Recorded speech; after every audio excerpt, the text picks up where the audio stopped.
If he is still unwilling or unable to say, I love you, that's a red flag.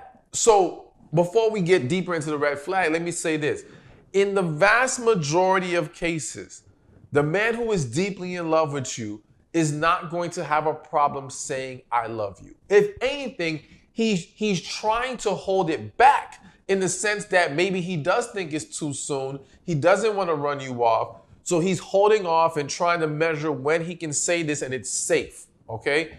But he damn sure doesn't have a problem saying it, especially after you're able to say it, especially after you guys have been months or are officially in a relationship. You know what I'm saying? Or again, years in, whatever, he's not gonna have a problem saying those words.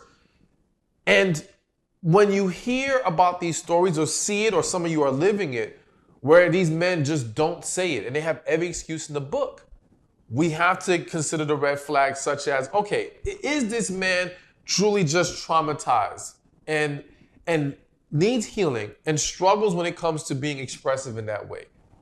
That is possible. I don't want to rule it out, right?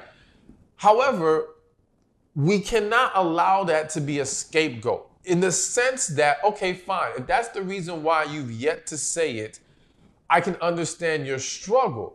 But then we got to work on that, because the reality is that if you are in the relationship and he is unable to express these words, in due time, if not already, it's going to start to make you feel insecure. It's going to create an unsettled feeling in this relationship.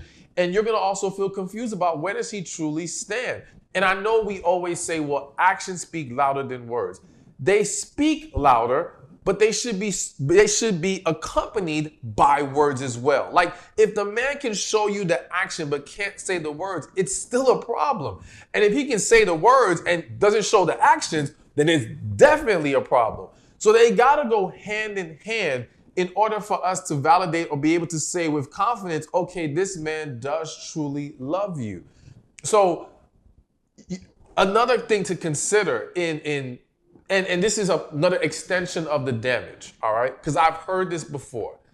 I've seen some men, and when I say see, I mean I've even coached some, where their struggle to say I love you, their struggle to even make the relationship official stems from this experience of once they did that, everything went downhill, all right? Now, I would argue that it wasn't those words specifically alone that made it go downhill. It was probably those words plus other things on top of that we can discuss further, but, and just to shed some light on it, essentially maybe him becoming so emotionally needy in the relationship, him becoming emotionally stable, you know, him not understanding how to handle his love for this woman. That probably played a bigger role than just the words, but I will co-sign and say, some men have legitly experienced